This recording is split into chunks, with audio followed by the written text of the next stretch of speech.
shoir aka, odamlar nimaga semiradi?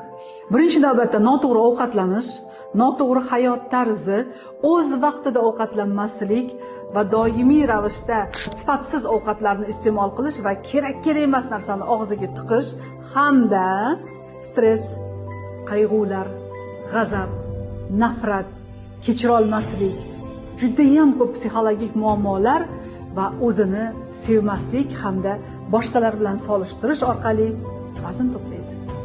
Va men nutritsiologiya va psixologiya sohasini chuqur o'rgangan holda bu ikkala sohani uyg'unlashtirib psixologik nutritsiologiya sohasiga asos soldim.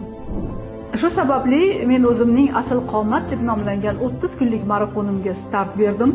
Mana shu ikkita katta yo'nalishni uyg'unlashtirilgan holda o'tkaziladigan yangi bilimlar, juda katta ma'lumotlarga ega bo'lgan marafonda ishtirok etishni xohlaysizmi? Xohlasangiz izohlarda ha deb yozib qoldiring.